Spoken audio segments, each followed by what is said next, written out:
всушност во тој цел период некако ја свати важноста на менталното здравје и колку всушност не се зборува за тоа во нашите семејства, колку е таа тема некако на страна, нели сите други работи се пред тоа и имаме ние многу како народ и фрази или верувања и мислења за тоа дека нели ќе помине се, ајде одиме напред. Не застануваме да размислиме што ни се случило, што ни се случува, како се чувствуваме, најверојатно нели целата наша историја и позадина го допринела да се однесуваме на тој начин. Александра, како си? Она прашање кое што често го поставуваме, а не секогаш искрено го одговараме, ама добро сум утрово, возбудена за ова што го правиме денес. Баш, нели, кога се сретнавме, спомнав се, враќам од породилно отсуство од понеделник на работа и така, возбудена сум за сите нови работи што ме чекаат и за старите обврски кои што беа на пауза овој период, ама така, убаво, пријатно се чувствувам. Да. Веќе, не знам, уште од самиот старт на подкастов, баш со Сандра имаме зборено, кој да викнеме, кој знаеме, кој она знае, кој знаеме ние. Се договарам уште од самиот старт и дури сега успеавме да те добиеме. И баш ми е мило што ќе може сад време да поминеме разговор и да се посветиме на тема која што е доста важна, ја сметам, и е доста често, иако можеби не изгледа така. Ќе збориме за загубата, но пред да преминеме на тоа, пред да преминеме на оној професионален дел, сакам да дознам и оние што не слушаат да дознаат малце повеќе за тебе и да те прашам, кај секој гостен, што е ментално здравје за тебе, што представува менталното здравје за тебе? Така. Па има малку накратко за мене, работам како психолог, семеен и системски психотерапевт, работам психотерапија со клиенти, работам во организација која што исто така е блиска до оваа тема на загуби, со жени кои што имале репродуктивна загуба, абортус, спонтан абортус. Така да загубите ми се секојдневие, ако можам да кажам, на работното место каде што сум. А во однос на прашањето за менталното здравје, нели многу пати го слушаме, особено во последните неколку години, мислам дека многу се зборува на оваа тема и јавно, што ме радува. Но еве, можеби малку по-креативен пристап, според мене, за мене лично, можам да кажам дека го доживувам менталното здравје како една градина која што бара многу грижа и нега, која што бара да посветиме време за да видиме некаков резултат, некаков продукт и уживање. Нели, во градината кога градината расти и цути, луѓето може да уживаат во незините убавини. Така да и менталното здравје според мене е како една градина која што бара грижа. А како една втора асоциација ми е баш тоа грижата за себе. Значи, менталното здравје е грижа за себе и повторно бара посветеност, бара време, бара свесност пред се, дека имаме потреба да се погрижиме за себе си, како што се грижиме и за физичкото здравје. Многу пати ни е полесно нели да размислуваме за физичкото здравје. Настинат сум ми треба терапија или не знам, улежан сум треба да повежбам, ама ретко знаеме да размислуваме во однос на менталното здравје така, дека ни е потребна грижата за истото. Да, бидејќи не го гледаме. Физичко да ќе го видиш, ќе те, не знам, те боли нешто, ногата, окей, ќе идеш ќе провериш што е тоа. Так. Имаш болки во стомакот, окей, го чувствуваш што е море, ама со менталното здравје не го гледаме и другите не го гледаат и некојаш кога можеби и сам нешто да не видиш на тебе, некој ќе примети ти тече крв од прстот. Так. А со менталното здравје не се гледа, многу потешко да се реагира. Так, да, многу пати кога така разговараме во некои поголеми групи за менталното здравје, има една вежба што ја правиме, да извадиме оние ливчиња како стикери што можеш да ги залепиш и да ги залепиш на себе чувствата или доживувањата кои што ги имаш во моментот и кога ги залепиме на нас, веќе стануваат нели видливи, ама многу пати се невидливи, дури за самите нас не се освестени, а не за околината околу нас, нели ако не ги споделиме, луѓето и нема ни да знаат. И токму заради тоа е предизвик некогаш да се грижиме за менталното здравје, затоа што не го гледаме, ама сепак го чувствуваме, нели го искусуваме. Едно нешто што имам приметено барем и кај мене и со повеќе луѓе со кои што зборам, е дека секој еден од нас скоро секој имал момент во животот кај што сватил дека јас треба сега да се грижам за менталното. Значи, бидејќи не знам, можеби тоа е кај нас, можеби е секаде така, ја не би знаел, ама ние не растеме или не сме родени во средина кај што уште од самиот старт започнуваш да зборуваш за твоите чувства, за како се чувствуваш, па што значи тоа, па како да се однесуваш, па која за тебе тој момент, или ако има таков момент, кај што си сватила, ова е многу важно и е исто како и физичкото, исто како и некои други работи, исто толку важно и ја треба да се грижам за тоа. Мене мислам дека првото освестување, ако можам така да кажам, ми беше во средно, кога некако се одлучив, не знам, дали спонтано, дали нешто ме водеше во тој правец, или за да се насочам во правец на психологијата. Во средно имавме да можеме да одбереме или да слушаме такви предмети. И кога почнав да ја слушам материјата, кога нашиот психолог во школото кој што го водеше или ги водеше предметите, почна да ни поставува прашања. Многу пати тогаш почнав да размислувам како ова е нешто ново за мене. Ова никогаш вака не сум размислувала за ова. Никој претходно не ме насочил, нели, да воопшто си поставам некој од овие прашања. И така всушност беа првите средби со психологијата и со менталното здравје. Кога почнав малку повеќе да истражувам на темата и да учам во школа, така одлучив да се запишам и на психологија подоцна, затоа што веќе темата ми стануваше многу блиска и важноста на темата ми беше исто така многу освестена. И заради тоа одлучив и да се запишам на психологија и да продолжам во тој правец, да работам како психолог, затоа што всушност во тој цел период некако ја свати важноста на менталното здравје и колку всушност не се зборува за тоа во нашите семејства, колку е таа тема некако на страна, нели сите други работи се пред тоа. И имаме ние многу како народ и фрази или верувања и мислења за тоа дека нели ќе помине се, ајде одиме напред. Не застануваме да размислиме што ни се случило, што ни се случува, како се чувствуваме, најверојатно нели целата наша историја и позадина го допринела да се однесуваме на тој начин. Да, и не значи дека нема да помине, не значи дека нема да можеме да одиме напред, ама ако не можеш да поминеш преку нешто или да get over it, ова тема ми е, ќе ставам на страна, ако него не зборуваш за тоа или пак ако него процесираш, може не ти треба тебе да зборуваш за тоа, не секој исто процесира, ама мислам дека работи кој што сам за себе гледам, кој што ги немам процесирано на начин на кој што јас знам и можам и сакам, после тоа ми се повтараат и мислиш дека си затворил едно поглавје и после тоа ти се враќа кога нешто ќе те тригерне пак. Чекај, со ова пред неколку години мислев дека завршив и сега пак. Да, баш има една илустрација, века тие некои потиснати чувства, емоции кои што не ги обработуваме нели во моментот кога треба да ги обработиме, ги потиснуваме како еден балон нели надуван да пробуваме да го потиснеме под вода. Или како една гумена топка за на плажа, нели кога сакаш да ја потиснеш под вода и ставаш притисок и пробуваш, ама сепак дава отпор.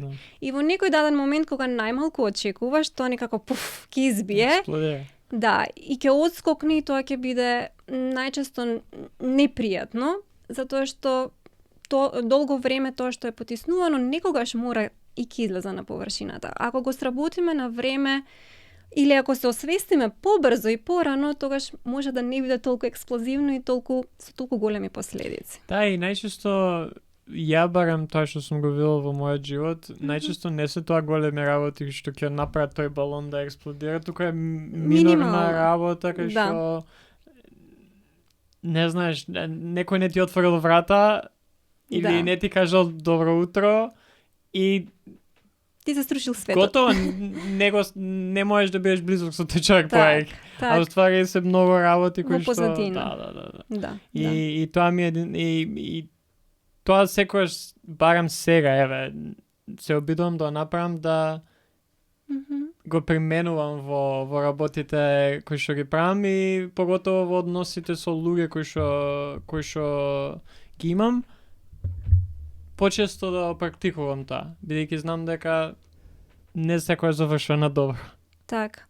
Да, навистина за да се стекнат такви да се стекне една навика да ние имаме како да кажам, да бидеме освестени да ги правиме тие работи, да стануваме се повеќе свесни за нашите чувства и емоции, да можеме да не дозволуваме тоа да го потиснуваме, треба време.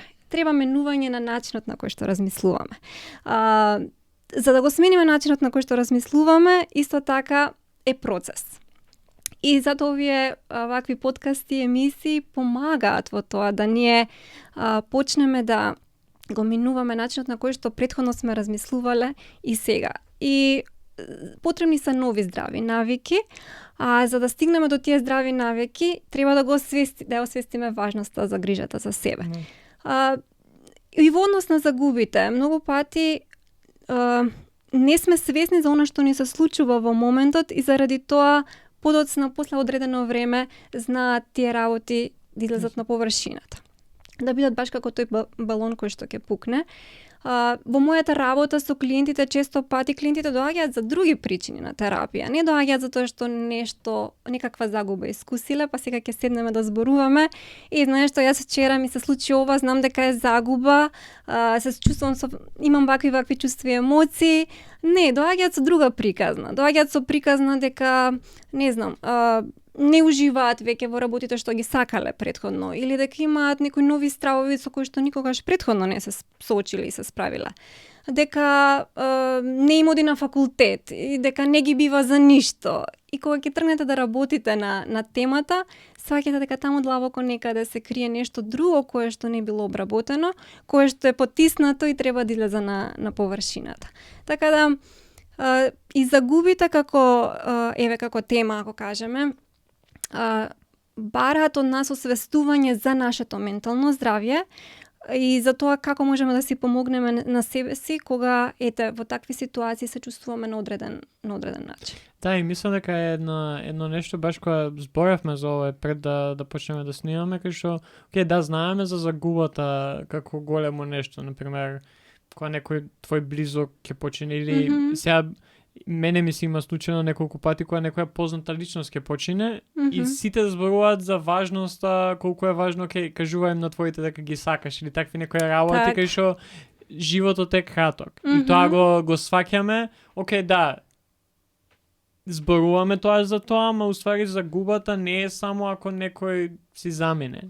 Без разлика дали физички или ги нема, не знам, не си толку близок со нив, туку е ние, според мене и барем ја тоа што го гледам, секој ден имаме загуби, од тоа загуба на време, пари, работа, односи со луѓе и како се справуваме со тоа, нема да можеме да знаеме како се справуваме со тоа, ако не зборуваме, и затоа сакав да посветиме цела епизода баш на токму на тоа и да бидејќи баш имавме слично нешто кога зборувавме за сепарација, така не е тоа некоја тема која што е толку актуелна, бидејќи најчесто сега за ментално здравје се збори или за ментално здравје као поим, или за депресија, за анксиозност, за можеби ADHD, за некој, ама никој не збори за оние мали работи кои што уствари се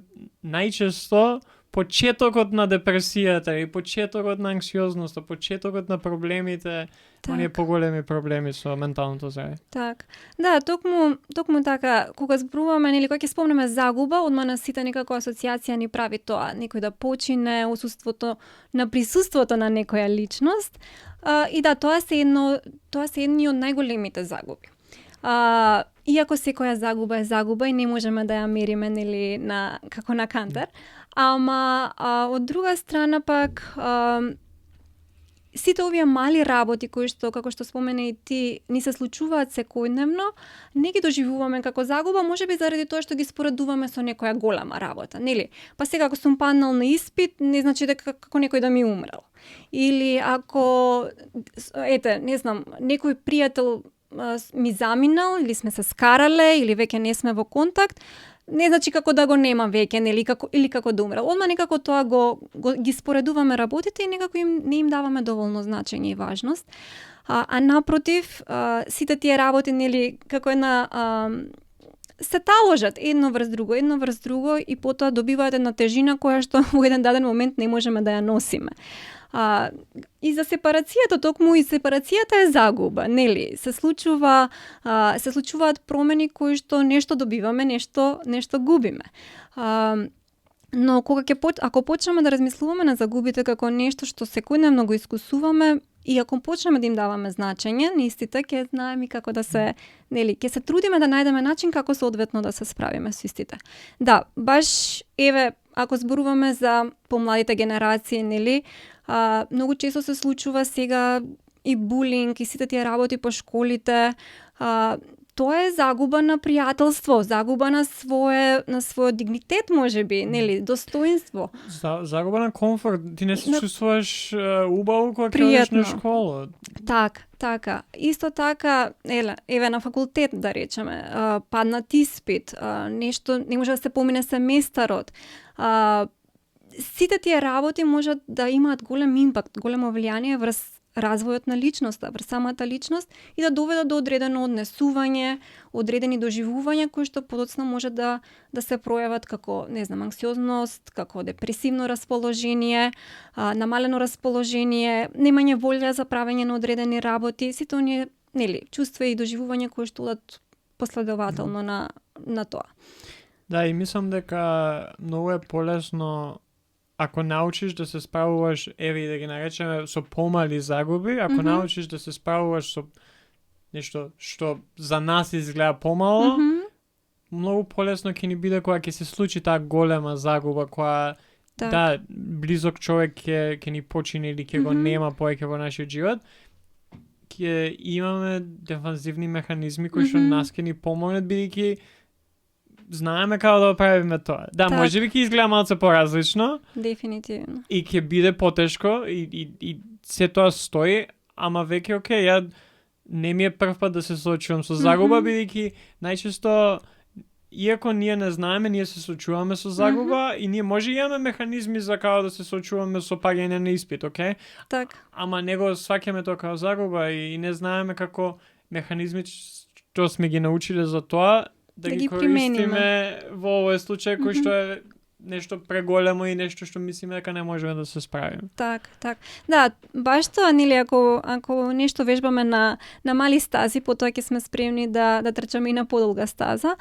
Мислам дека едно нешто што прави како потешкотија во однос на тоа е тоа што овие другиве загуби никако како да немаме ритуали со кои што можеме да оджалуваме, ако можеме така да кажеме. Например, кога некој ќе почине, никако и во културата, нели, луѓето си создале ритуали кои што им помага да ја оджалат загубата и да се справат со истата, да се справат со чувствата, со емоциите. И не туку така човекот дошол до идеја да, нели, има гробно место каде што личноста, нели, ќе се погреба, па се оди, не знам, на толку време, волку време, па се носи тоа, па се носи... Тие се, посебно зборам за нашата култура, нели, традиција, сите тие работи на луѓето им помага да се соочат со загубата, да станат свесни дека се случила, бидејќи, нели, одеднаш, ако веќе зборуваме за загуба на личност, нели, заради смрт, до сега таа личност била до тебе, била тука присутна во твојот живот, одеднаш ја нема. И тоа е шок, тоа е земјотрес. Тоа ги поместува сите работи кои што веќе биле познати во нашиот живот. И заради тоа е потребни се работи, ние ги кажуваме во психологијата, во нашата работа како ритуали, кои што на личноста ќе помогнат полека, постепено да се доближи до идејата дека таа личност веќе ја нема. Сега кога зборуваме за овие помали загуби, ако можеме така воопшто да ги наречеме, нели? немаме ритуали. Најчесто немаме работи кои што можеме да ги направиме за да тоа ни помогне да се справиме со истите. Пример, еве, сте загубиле пријател. И сега вие немате гробно место, да одите и да го оплакувате тој пријател. И затоа тука бара од нас да бидеме креативни, да ние си најдеме нешта кои што ќе ни помогнат да го прифатиме тоа што се случило. Некој ви изневерил, нели, она што ви го ветил не го исполнил или ве навредил или било што. Затоа во терапија кога работиме со клиентите бараме нешто што сметаме дека личноста дека ќе помогне да се справи со таа загуба. Да, и ќе биде замена на истото. Јас се сеќавам кога бев помал, татко ми пушеше цигари цело време. Имаше операција нешто со зъбите и од тоаш престана да пуши и ми беше чудно како и тој ми вели како секогаш кога ќе помислев дека сакам да запалам цигара кога бев во болница, ставаш бомбона. И после тоа кога се врати дома го продолжи истото и од тоаш нема запалена цигара. Так. И сега да, ова дефинитивно е нешто што не е поврзано со нашите чувства, ама мислам дека можеш да ме коригираш ако не е така, ама кога ќе најме замена за тоа од најмалите работи да со овој пријател си го имал овој разговор или за ова сте разговарале нон-стоп или си идел кај него или кај нејзе да разговараш за тие теми. Так. Најди нов пријател, може би е лесно да се каже, ама може би ќе почнеш да разговараш за овие работи со некој друг. Так. Ќе треба време, ама ако гледаш на работите, што ќе ми биде мене замената за пушењето цигари, за да се одвикнам од тоа. Так. И знаеш што, сега некој ако ти беше клиент на терапија, ќе ти кажеше, па тој пријател никогаш нема да биде како тој пријател, нели? Никогаш нема да биде замената. Да, замената на работите, односно барање на нешто друго што ќе ни носи задоволство или ќе ни исполнува, сега во различна загуба различно, може да биде еден начин на справување, ама може да биде и малку, што викаме трики, малку да биде лизгаво, затоа што на некој начин како и да го одбегнуваме соочувањето со тоа што сме го загубиле. Ако бараме брзо замена за тоа, како да ни даваме простор да си го оджалиме ова што навистина ни значело и ни било важно. И затоа е добро да пред се си дадеме простор, да си кажеме да, овој пријател ми беше значаен. Овој пријател ќе ми недостига многу. Имавме вакви разговори, правевме ова, правевме тоа. Може би никогаш нема да имам пријателство како што сум имал со овој пријател, или со друга личност. Но што беше позитивното? Што можам од тоа да земам сега со себе во новите пријателства? Што можам да го извлечам како лекција или како нешто што може да ми помогне да се носам со загубата понатаму? И некои работи кои што може да помогнате, не знам, да си дозволиме да напишеме, ако не сме имале, многу пати луѓето немаат прилика да се разделат со одредени луѓе, да си кажат одредени работи. Не знам, ќе се скараме и готово. Не се гледаме, не комуницираме и остануваат работи кои што се неискажани, недоречени. Многу пати во терапија го користиме тоа. Напиши писмо, напиши ги тие работи на хартија, извади ги од тебе, искини го тоа писмо, фрли го, пушти го по вода, било што, ослободи се од тоа. Тоа би било на еден начин како можеме да ја пристапиме на загубата, да се соочиме со чувствата и емоциите пред да ја, некако ја пуштиме или ја замениме со нешто друго. Всушност, справувањето со загубата е справување со чувствата и емоциите. Не одбегнување на истите или барање брзо некое решение инстант, што ние многу пати сакаме да најдеме инстант решение, или не ни е пријатно да бидеме во состојба на тагување, на жалење. Сакаме да се чувствуваме пријатно, сакаме да сме расположени и брзаме да избегаме од тие чувства и емоции. А всушност, за да се справиме, мораме да се соочиме со тие чувства и емоции. Мораме да им се доближиме, за да ги обработиме и за да можеме да ги пуштиме, и тоа да не води кон прифаќање на загубата и следниот чекор, нови почетоци. Така да процес и бара време и мораме да поминеме низ болката за да стигнеме до тоа исцелување, ако можеме така да го кажеме. Да, и дел од процесот, баш кога зборевме во самата припрема на оваа епизода, се овие 5 фази на оджалување. Или 5 stages of grief, ако ги знаете на англиски. И би сакал да посветам и малце време и на тоа, бидејќи да, не секогаш може би овие фази одат едно по друго, кога станува збор за не знам дали е работа со клиенти или во нашите животи. Так. Ама мислам дека е убаво да поминеме барем некое време кои се тие 5 фази и како тие, например, си имала можност да ги гледаш во животите, дали во твојот живот, дали со твоите клиенти или со луѓе со кои што си разговарал. Так. Да, фазите на оджалување или на тагување се многу популарни, особено за луѓето кои што сакаат психологија и читаат на тема психологија. Тие не се некоја магична формула, нели, што ако кажеме, јас сега знам дека се тие 5 фази, треба да поминам низ секоја од нив и нели ќе има успех на крај, ќе ми биде се добро.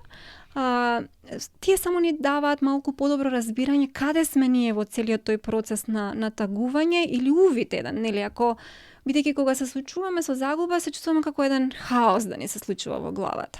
Не знаеме како се чувствуваме, особено на почетокот, кој што е всушност и првата фаза на негирање некогаш на загубата, особено ако земеме како пример кој што е најблизок до сите, нели, загуба на некоја личност. На почетокот ние сме во еден шок, во едно неверување. Што се случи? Дали ова на мене ми се случува? Дали ова сон? Утре ако се разбудам, дали работите ќе бидат како постаро? И всушност тоа негирање, тој шок е како еден овие перничињава во колите што се кога ќе се случи удар. Излегуваат како она перниче заштитно кое што го облажува ударот.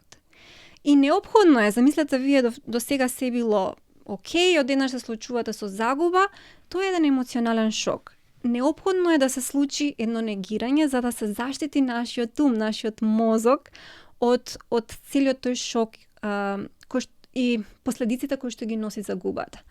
И сега со текот на времето, нели, тие перничиња исто така и во колите се издишуваат, и тогаш можеме да видиме што се случило. Како се случил ударот, нели? Кои се штетите кои што ги предизвикал ударот. Така и со негирањето. Со текот на времето, тоа се првите неколку дена, каде што, ако сте имале прилика да разговарате со личност која што доживеала загуба, ќе видите таа личност како да не знае ни колку е часот, ни кој ден е, ни што се случува, што се случило, кога се случило, една хаотичност на мислите, на чувствата. И кога ќе почне тоа да спласнува малку, веќе доаѓа моментот на реализација, каде што тие чувства кои што во моментот биле како на стендбај, излегуваат на површината. И тоа е веќе како една втора фаза во која што влегуваме со загубите. Тоа се фазата на искусување на сите тие чувства и емоции кои што претходно биле малку потиснати.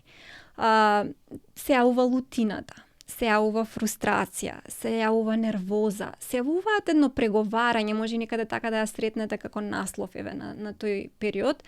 Ако го направев ова, дали може би исходот ќе беше поразличен, па може би требаше ова, па може би требаше порано да го направам ова, може би требаше да ја прашам личноста ова, може би ако го направев ова вака, ако го викнев тој, еден куп сценарија, преиспитувања во главата за тоа што можело да биде поразлично или да биде направено поразлично.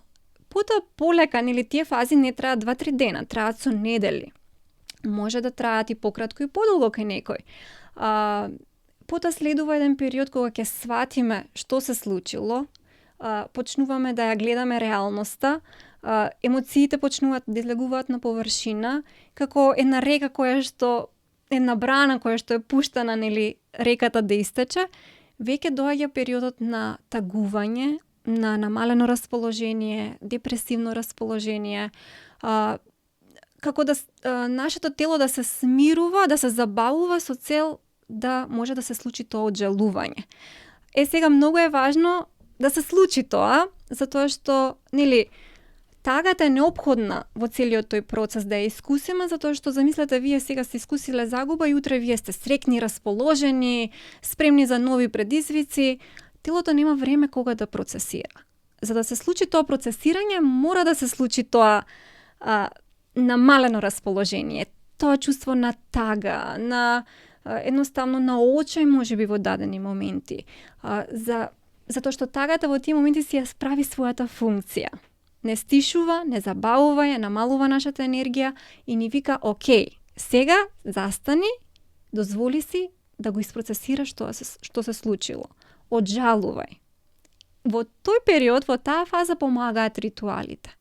Нели, секако и претходно, кога се справуваме со големите чувства, и тогаш можеме некои работи што знаеме дека може да ни помогнат да се справиме со бесот, со гневот, со фрустрацијата, со што и да е, со лутината, можеме да ги практикуваме, ама веќе во оваа фаза доаѓа моментот на размислување малку подлабоко во однос на загубата, што може да ни помогне да се носиме со истата, и веќе полека почнуваме се движиме после тоа кон прифаќање на истата. Веќе сваќаме каде сме, што ни се случило, сме нашли некои механизми на справување и полека даваме ново значење на работите околу нас, но учиме како да функционираме со загубата и продолжуваме понатаму. Сега многу е важно тоа да го споменеме дека овие како што спомена и ти, низ овие фази не поминуваме така од една скокни во друга во трета, може да биде и напред и назад, нели, да се навраќаме на претходната фаза или да скокнеме во некоја фаза па да се вратиме назад, не е баш вака како линија. Тука е баш еден процес кој што може да биде горе-доле, горе-доле. И не сите луѓе поминуваат исто низ фазите, тоа е многу важно да знаеме, затоа што некогаш си викаме, па јас кога се соочив со ова, во ова и ова правев, тоа ми помогна, толку брзо поминав, ти за една година, за 2 недели ќе бидеш добар. Не, за мене може било 2 дена, за тебе може да биде 2 недели, за некој друг може да биде 2 години.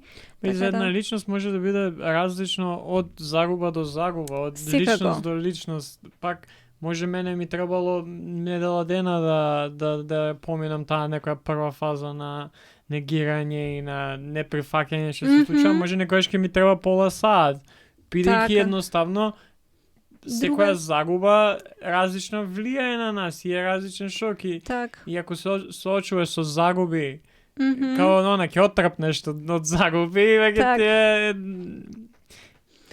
полесно знаеш да се справуваш и некојаш мислам со барем пак зборам само за мене и за она што ја го знам, некојаш на почеток ти треба повеќе време за да сватиш дека треба да влезеш во тој процес. Од кога ќе сватиш дека окей, веќе го имам поминато ова. Да. Сега веќе не е убедување сега дали ова е стварно или дали ја стварно треба да поминам време кај што ќе си дозволам на себе да бидам окей со тоа што во моментов не сваќам зошто се случува. Так. Не морам веќе да се убедам. Јас знам дека тоа е процес. Сега е полесно. Може би потешко, ама го нема она barrier of entry. Искуството го прави своето, нели? Еве, например, првиот испит што сум го паднала на факултет, сигурно не сум го искусила како и последниот што сум го паднала, нели? Веќе знаеш што се случува, веќе имаш некое очекување, што следи, знаеш што може да ти помогне, кои се следните чекори, различно го прифаќаш тоа. Иако за некои загуби никогаш не сме спремни, нели, може сме загубиле еден родител, не значи дека сме спремни да го загубиме и вториот родител, или сме загубиле едно пријателство, не значи дека тоа не направило спремни да загубиме уште некој пријател во нашиот живот. Различно ги искусуваме и доживуваме, ама да, некои работи не прават посилни, свесни за некои работи, веќе имаме искуство, знаеме што ни помогнало, побрзо ќе ни дојдат на ум некои нешта кои што претходно ни помогнале, да ги премениме сега за да си помогнеме на себе си, така да секогаш е различно, да. И сега, док збореше ми дојде мисла, окей, зборуваме за загуби кои што можеби не ги очекуваме. Ама дали, например, и ти си имаш соочено дали што преку работа, што преку самата себе и твоето искуство, со загуби кои што треба да се случат. Кај што, сега не знам, разговараш со некој и зборите за ќе земеме, пошто зборуваме најчесто за луѓе и загуби на луѓе, ама ќе зборуваме за некој пријателство кое што е токсично или не и помага на таа личност да биде здрава личност. Така. Како се соочуваме со загуби кои што знаеме дека треба да ги направиме да се случат, бидејќи ни се важни тие личности или бидејќи многу сакам, не знам, дали нашата, мојата, ја знаев дека во еден момент треба да се откажам од тоа да оправам тоа што стварно го сакам, бидејќи не живеев здрав живот. И сега како се соочуваме, дали има различен пристап кога се соочуваме со загуби кои што ние сами на себе си ги правиме за одредена цел? Так. Ова е многу интересно прашање и многу важно. Многу пати кога сме свесни за одредени загуби кои што следат, всушност оджалувањето или баш оджалувањето, тагувањето по загубата почнува многу порано. Не почнува во моментот кога ќе се случи загубата, туку почнува пред да се случи загубата. Така да тие некои ритуали кои што можеби би ни помогнале во справување со загубата отпосла, можеме да ги примениме или да креираме некои кои што ќе ни помогнат пред да се случи загубата. Мене ми текна некој пример, можеби секојдневен или банален, раскинување на врска. Сега одите со таа личност, гледате не функционира, работите кон се полош и полошо, не може да се најде заеднички решение, разговор или согласување. И знаете дека таа врска ќе треба да се прекине затоа што можеби е токсична. Многу е тешко да го направите тој чекор, нели, затоа што знаете што следи после тоа. Знаете дека можеби таа личност ви била важна, иако нели врската била токсична, и дека тоа ќе боли, ќе биде тешко. Но сепак знаете дека подобро е да се направи тој чекор отколку да се проложи во истата. Сега, тука оджалувањето почнува уште пред да се случи. Нели, чувството на тага, чувството на лутина, на фрустрација, на сите можеби микс на чувства во вас, се тука се присутни уште пред да се случи загубата и важно е што ќе правиме сега со тие чувства и емоции.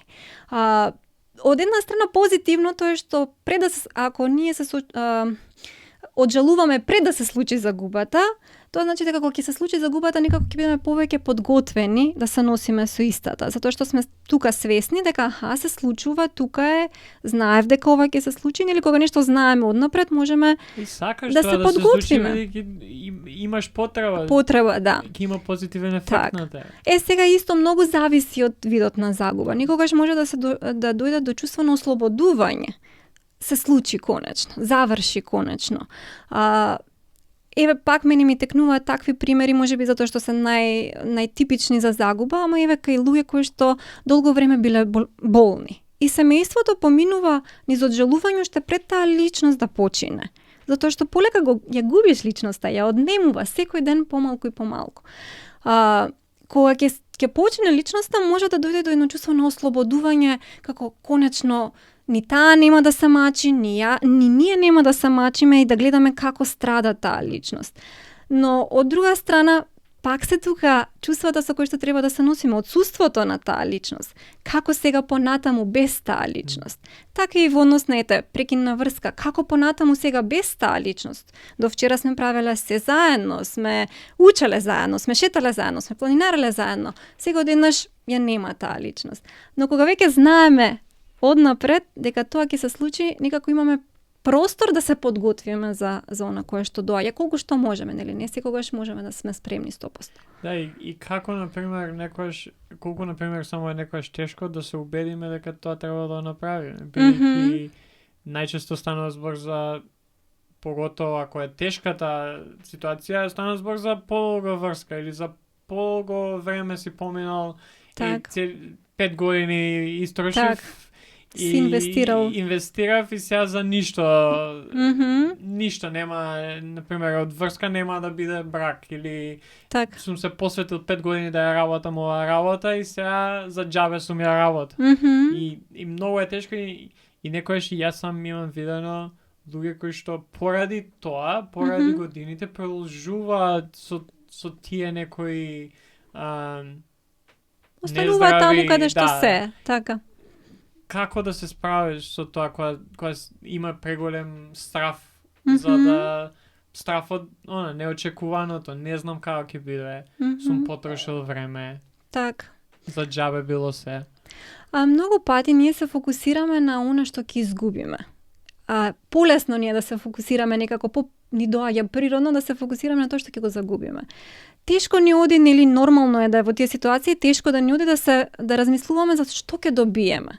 Што ќе придобием ако јас одлучам и 5-годишна врска да прекинам?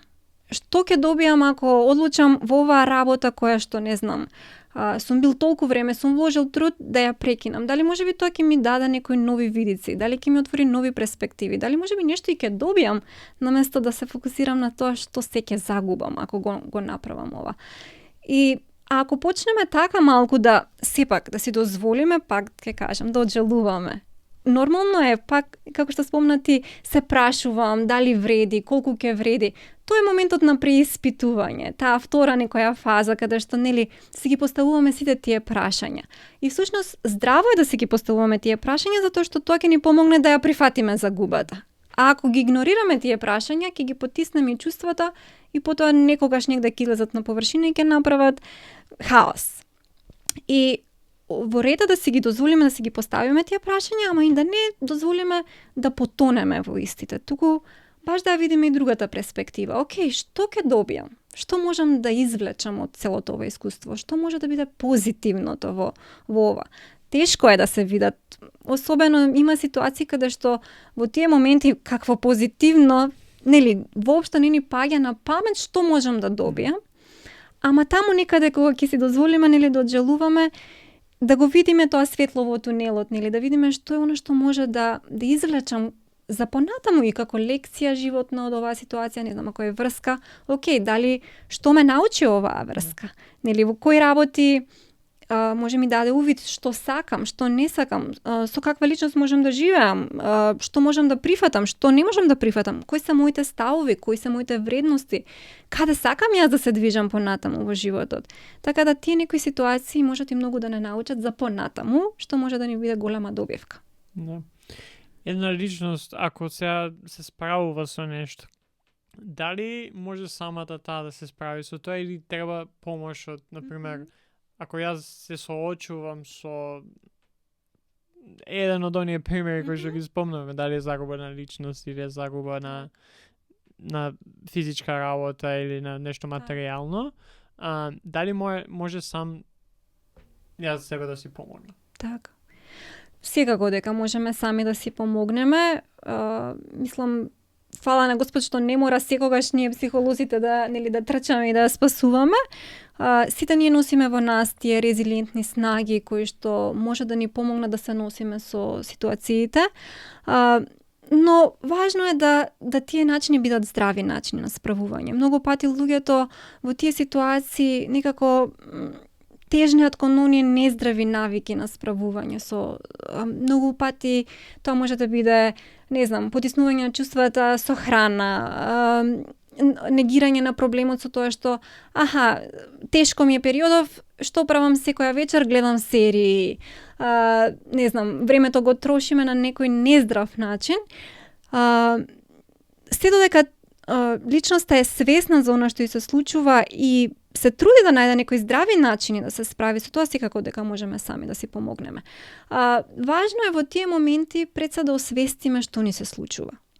Да бидеме, океј, се случува нешто со мене, да застанам и да се прашам што е тоа што ми се случува, како се чувствувам во моментот, што е она што излегува на површината во моментите кога некој нешто ќе ме праша, кога некој нешто ќе ми каже, кога ќе седнам да разговарам со некого, кога ќе си легнам, кои мисли ми доаѓаат први на ум.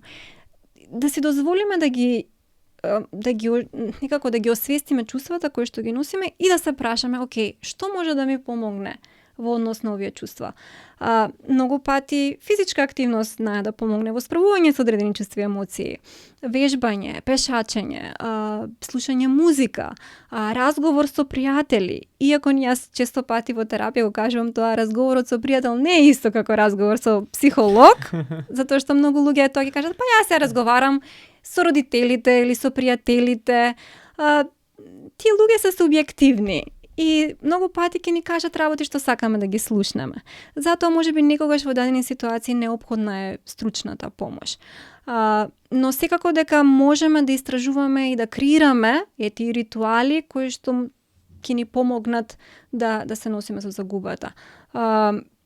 Но во дадени ситуации, кога гледаме дека правиме работи, а не оди и сме заглавени, секако дека е важно да побараме стручна помош. Дури и да побараме и кога не се чувствуваме така, не е ништо погрешно, затоа што можеби ќе освестиме работи кои што не сме биле свесни за истите. Да, како што, не знам, одиме на матичен лекар, Так. на систематски прегледи, поради тоа Рутински. што не дека нешто не е, туку Так. мора, не знам, со спортисти дека почесто работа, мора да поминат спортска медицина пред почеток на секоја сезона. Так. Сега, не дека нив нешто имеу, напротив, здрави и прави се и немаат потреба од физички доктор. Так. Мора да направат тоа за да видат, може би нешто испуштиле, може нешто има, може некој проблем, па треба да се адресира пред да започне таа сезона. Така. Ги немаме тие идеи за систематски преглед кај психолог, например. Так. Да, најчесто ние се посетува психолог или психијатар кога е веќе нешто критично, Да. кога веќе нешто стварно не се издржува или е нешто алармантно. За жал е така, но ме радува што се повеќе, од моето искуство во работата со клиенти, особено помладите генерации, доаѓаат да разговараат и за теми кои што се, не знам, баш ние ќе кажеме не толку важни, сепак се важни, секоја една тема е прилично важна, ама не знам, размислувам што да се запишам на факултет или размислувам каде после факултет. Не сум сигурна за дали сакам ова или тоа. Некој ќе каже и за тоа сега ќе одам на психолог да размислувам таму гласно дали сакам, не знам, медицина или психологија. Сепак кога ќе седнеме да разговараме со некој, кога ќе ги кажеме гласно мислите, кога некој ќе ни даде фидбек за тоа, ќе ни постави прашање, ќе не насочи, може дури нови перспективи да се отворат. И ме радува што младите се повеќе бараат поддршка и во такви ситуации, наместо ми почина некој, ми се случува нешто, со анксиозност, со депресија се справувам, ми треба да разговарам со некој очаен сум, во тој даден момент. Туку напротив го прават тоа и за работи кои што се многу по-прифатливи, полесно се носиме со нив во нашиот живот.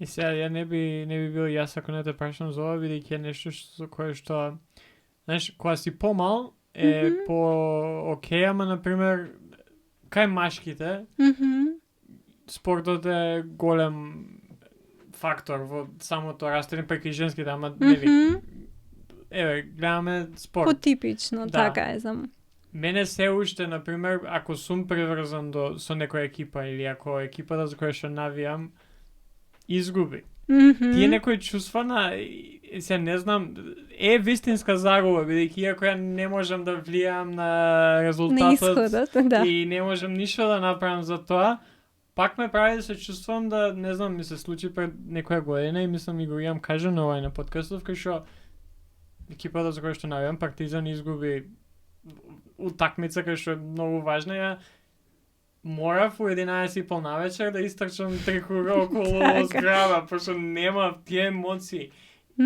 Сега, нема некое прашање кој што би те поставил, туку и колку е ова окей, да го сватиме дека окей, и ова е, бидејќи на крај на денот некој што се чувствам кога разговарам со луѓе, е као, глупо се чувствам дека се ти мене ми кажуваш дека се соочуваш со некоја загуба која што стварно е голема загуба, ја цела вечер не можам да спијам поради тоа што Партизан има изгубен. Так.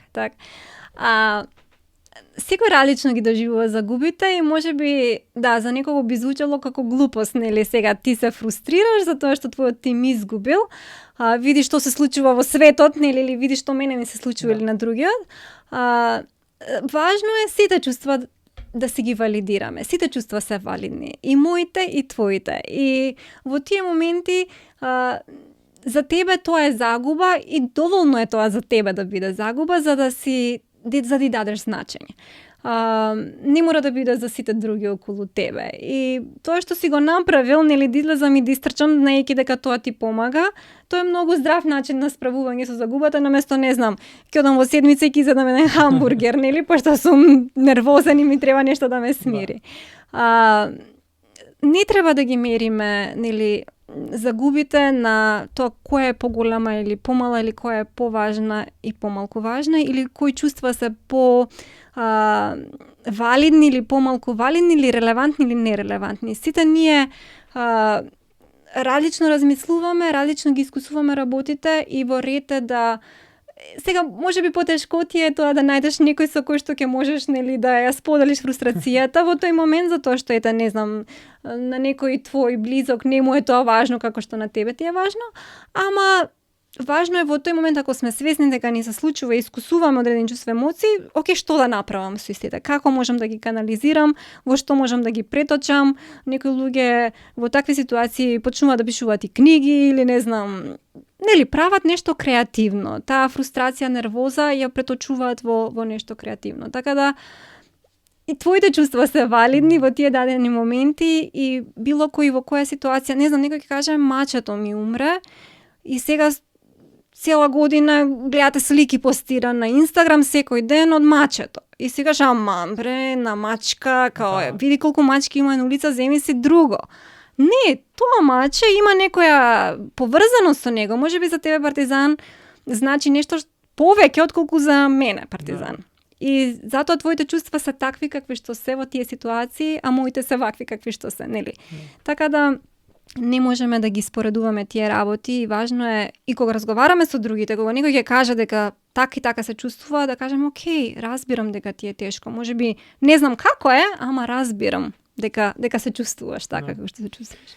Па добро, привршуваме со епизода. Прва епизода ќе ни биде за втората сезона и ќе завршиме со нешто малце поразлично од првата сезона и ги сакав малце да смениме на крај. Така. Ама би те прашал сега ќе играме мала игра на асоцијации, кај што ќе ви кажам збор, дали ќе биде тоа чувство, дали ќе биде нешто, не знам, некоја појава, нешто предмет и што е првото нешто што ти доаѓа на памет. Окей.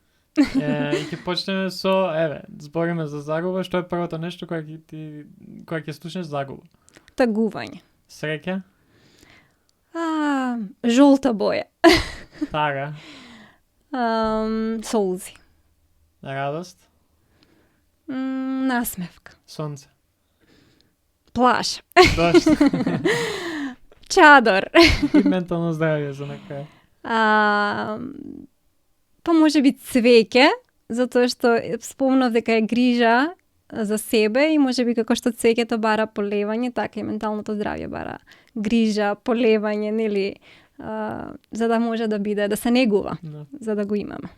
И за крај, ово останува од претходна сезона, кое е твоето прашање за оние што не слушаат нас?